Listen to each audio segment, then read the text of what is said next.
اعوذ باللہ من الشیطان الرجیم بسم اللہ الرحمن الرحیم الحمدللہ رب العالمین۔ ناظرین، آپ جانتے ہیں کہ ایک اہم موضوع پر گفتگو کا آغاز کیا ہوا ہے اور کچھ مقدماتی گفتگو آپ کی خدمت میں بیان ہو رہی ہے، اور وہ ہے ایتھیزم کا رد، الحاد کو رد کیا جائے۔ الحاد کی تعریف کیا ہے، اس کی خاص معنی، اس کا عام معنی کیا ہے، پچھلے درس میں بیان ہو گیا ہے۔ میں اس کی مزید تفصیلات آپ کی خدمت میں بیان نہیں کرتا تاکہ تکرار نہ ہو۔ اب چلتے ہیں ایک اور بحث کی طرف جو انتہائی اہمیت کی حامل ہے۔ آپ اگر اس کا تاریخچہ دیکھنا چاہیں، بہت توجہ کے ساتھ ان مطالب کو سننا ہے تاکہ ایک نتیجے تک ہم پہنچیں اور پھر اپنی اصل بحث کا آغاز کریں۔ آپ اگر الحاد اور ایتھیزم کا تاریخچہ دیکھنا چاہیں، پس منظر دیکھنا چاہیں، تو آپ جیسے میں نے پہلے بھی اشارہ کیا تھا کہ قدیم الایام سے یہ گروہ چلا آیا ہے کہ جو یا خدا کا صریح انکار کرتا ہے یا خدا کے وجود میں شک کرتا ہے۔ تو یہ سلسلہ چلا آ رہا ہے، لیکن جو الحاد قدیم الایام میں چلا آ رہا تھا اور آج کے دور میں جو الحاد رائج ہو چکا ہے، یعنی اس زمانے میں، جس زمانے میں ابھی ہم زندگی گزار رہے ہیں، یعنی 20ویں اور 21ویں صدی کے اندر جو یہ زمانہ 20ویں اور 21ویں صدی جو ہے، اس میں جو الحاد رائج ہو چکا ہے، یہ الحاد فرق کرتا ہے اس الحاد سے جو قدیم الایام میں موجود تھا۔ اب یہاں پہ آپ سوال کر سکتے ہیں، الحاد کا مطلب تو یہی تھا کہ خدا کے وجود کا انکار کر دینا۔ تو اب چاہے وہ قدیم الایام میں ہو یا جدید دور آج کے زمانے میں ہو، خدا کے وجود کا انکار کر دینا یہ الحاد میں آتا ہے۔ اب ان کو دو حصوں میں کیسے تقسیم آپ کر رہے ہیں، تو اسی لیے میں نے عرض کیا کہ ان نکات کی طرف آپ نے توجہ کرنی ہے۔ پہلے جب الحاد یا ایتھیزم پر گفتگو ہوتی تھی اور ایک ایتھیسٹ ہوتا تھا اور وہ خدا کے وجود کو قبول نہیں کر رہا ہوتا تھا، تو اس کے پاس فقط ایک ہی راستہ ہوتا تھا، وہ یہ کہ مومن اور جو ایمان رکھنے والا ہے، جو دیندار انسان ہے، وہ جو خدا کے ہونے پر دلیلیں دیتا ہے، ایتھیسٹ آ کر ان دلیلوں کو رد کرتا تھا۔ فقط آگے خدا کے نہ ہونے پر خود سے مستقل طور پر اپنی کوئی دلیل پیش نہیں کرتا تھا، بلکہ جو خدا پرستوں نے، یعنی جو خدا کو ماننے والے ہیں، انہوں نے دلیلیں جو بیان کی ہوتی تھیں، ان دلیلوں کو ایک ایک کر کے رد کر دیتا تھا۔ یہ ایک طریقہ کار پایا جاتا تھا۔ لیکن آج کے دور میں جو الحاد موجود ہے، یہ نہ صرف یہ کہ خدا کے وجود پر دی جانے والی دلیلوں کی نفی کرتے ہیں، بلکہ الحاد کو ثابت کرنے کے لیے دلیلیں بھی دیتے ہیں۔ لہٰذا آج کے دور میں جو الحاد پایا جاتا ہے، اس کو ماڈرن ایتھیزم کہا جاتا ہے، جدید الحاد۔ اور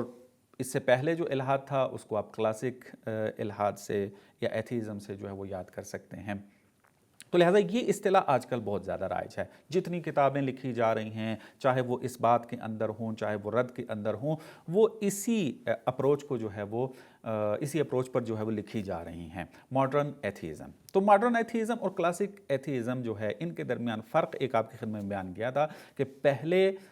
جو ہے وہ فقط جو دلیلیں بیان کی گئی تھی وجود خدا کے اوپر، دین کی اہمیت کے اوپر، ان کو رد کر دیتے تھے۔ آج جو ہے وہ خود ایتھیزم کے اس بات میں کیا کر رہے ہیں، دلیلیں پیش کر رہے ہیں۔ یہ ماڈرن ایتھیزم کی ایک خاصیت پائی جاتی ہے۔ یہ ماڈرن ایتھیزم، اس کے اندر ایک اور خاصیت جو پائی جاتی ہے وہ یہ کہ یہ سائنس کا سہارا لیتے ہیں، یعنی خدا کے وجود کا انکار کرنا اور ایتھیزم کو یعنی ثابت کرنا، اور اپنے دعوے کو، اپنے پوائنٹ آف ویو کو ثابت کرنے کے لیے، خدا کے وجود کو انکار کرنے کے لیے یہ سائنس کا سہارا لیتے ہیں۔ سائنسی بنیاد پر آ کر یہ ایتھیزم کو ثابت کر رہے ہوتے ہیں۔ لیکن ہم کلاسک الحاد کے اندر جا کر دیکھیں تو وہاں پر ہمیں معمولاً اور غالب طور پر جو ایتھیسٹ ملتے تھے، وہ فلسفیانہ انداز میں آ کر خدا کے وجود کو رد کر رہے ہوتے تھے، کیونکہ خدا کے وجود پر جو دلیلیں دی جاتی ہیں وہ عقلی اور فلسفی ہوتی ہیں۔ تو ظاہر سی بات ہے جو ایتھیسٹ آ کر خدا کے وجود کا انکار کرے گا، تو جیسے میں نے پہلے بیان کیا تھا کہ ان کے پاس ایتھیزم کے اس بات میں تو کوئی دلیل نہیں ہوتی تھی، وہ کیا کرتے تھے، جو دلیلیں خدا کے وجود پر دی ہوتی تھی ان کو رد کرتے تھے، تو لہٰذا وہ عقلی طور پر آ کر ان دلیلوں کو رد کرتے تھے۔ تو لہٰذا پہلے جو الحاد پایا جاتا تھا وہ فلسفیانہ بنیاد پہ تھا، لیکن آج جو الحاد پایا جاتا ہے وہ سائنسی بنیادوں پر ہے، اور یہ نقطہ بڑے توجہ کے ساتھ سنیے گا۔ لہٰذا آج کے زمانے میں جو ہمارا مقابلہ ہے جن ایتھیزم مذہب کے ساتھ اور ایتھیسٹوں کے ساتھ، وہ معمولاً جو ہیں وہ سائنس کا سہارا لیتے ہیں، کہ انشاءاللہ تفصیل سے اس کے اوپر گفتگو ہوگی، ان کے دلائل پر، ان کی اپروچز پر، اور قانع کنندہ جو ہے وہ جواب آپ کی خدمت میں دیا جائے گا۔ تو بس ایک جو خاصیت پائی جاتی ہے ماڈرن ایتھیزم کے اندر وہ یہ کہ یہ سائنس کا سہارا لیتے ہیں۔ تیسری جو خصوصیت ان کے اندر پائی جاتی ہے وہ یہ کہ بڑا جریح انداز میں، جرأت مندانہ اور بڑا توہین آمیزانہ لہجے کے اندر یہ دین پر تہاجم کرتے ہیں، دین کے اوپر حملہ کرتے ہیں۔ پہلے جو ملحدین موجود تھے وہ اس طریقے سے نہیں تھے، یعنی وہ درست ہے اپنا موقف بیان کرتے تھے، دلیلوں کو رد کرتے تھے، لیکن حملے کی کیفیت نہیں پائی جاتی تھی۔ لیکن ماڈرن ایتھیزم کے اندر جو ہے وہ اب یہ سلسلہ پایا جاتا ہے کہ وہ باقاعدہ طور پر حملے کی کیفیت بنا دیتے ہیں، جس کو ہم عربی زبان میں تہاجم کہتے ہیں، کہ آپ بجائے اس کے کہ آپ اپنے پوائنٹ آف ویو کا دفاع کریں، ان کے اوپر چڑھائی کر دیں، ان کے اوپر اعتراض اٹھا دیں، ان کے اوپر جو ہے وہ بہت سارے سوالات اٹھا دیں اور وہ ان کے جواب دینے میں لگ جائیں۔ تو یہ ماڈرن ایتھیزم جو ہے وہ یہ بہت زیادہ تیزی کے ساتھ یہ کام کیا اس نے اور کر رہے ہیں، سائنس کا سہارا لیتے ہوئے بہت سارے سوالات انہوں نے اٹھائے ہیں دینی کے اندر سے، اور آ کر دین کو جو ہے وہ رد کرتے ہیں۔ تو ایک خصوصیت جو ماڈرن ایتھیزم میں پائی جاتی ہے وہ یہ ہے۔ ماڈرن ایتھیزم کے اندر ایک اور خصوصیت جو پائی جاتی ہے وہ یہ ہے کہ انہوں نے اب علوم کو یعنی سائنس کو بہت زیادہ سادہ کرنے کی ایک تحریک چلائی ہوئی ہے۔ آپ اگر مثلا ماڈرن ایتھیزم کے جو بانی حضرات ہیں اور جو چلا رہے ہیں ان کے اوپر جب گفتگو ہوگی ان میں تفصیل سے بیان کروں گا، لیکن ایک نام جو ہے وہ رچرڈ ڈاکنز کا ہے کہ بڑا مشہور و معروف ملحد ہے، یہ ہر کوئی اس کو جانتا ہے جو اس میدان سے تعلق رکھتا ہے۔ آپ دیکھیں اس نے ایک پوری تحریک یورپ کے اندر چلائی ہوئی ہے کہ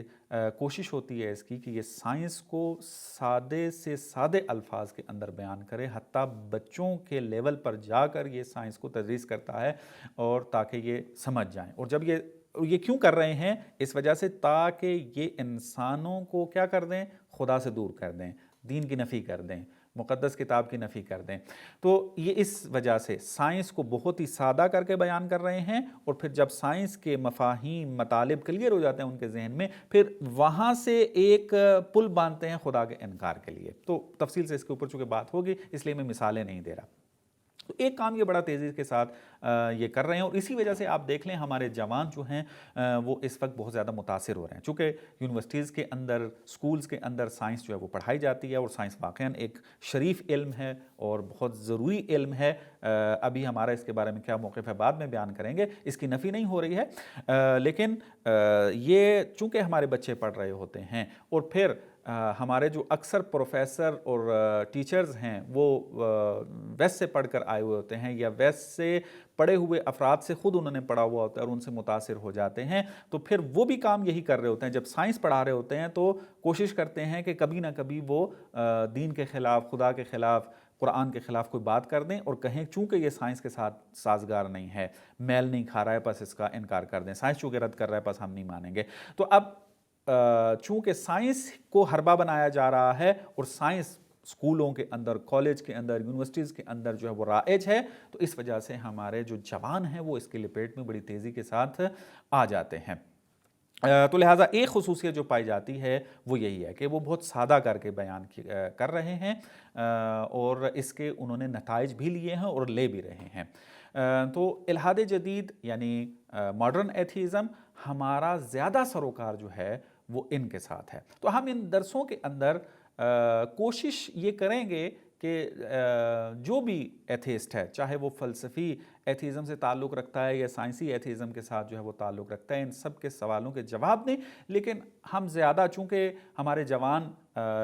جو ہیں وہ مبتلا ہیں ان کے جو سائنسی الحاد ہے اس کے گہراؤ میں آ چکے ہیں، تو کوشش ہماری یہ ہوگی ہم پہلے ان کے اٹھائے ہوئے سوالات کے جواب دیں، اور اس کے ضمن میں بھی اور اس سے ہٹ کر بھی جو فلسفیانہ طور پر اعتراضات کیے جاتے ہیں ان کے جواب دیتے ہیں. تو انشاءاللہ آہستہ آہستہ بحثوں میں داخل ہونا جب شروع کریں گے تو آپ کو مطالب سمجھ میں آنا شروع ہوں گے اور پتہ چلے گا کہ ہم کس طریقے سے ایتھیزم کو رد کرنا چاہتے ہیں. وصلی اللہ علی محمد و آل محمد.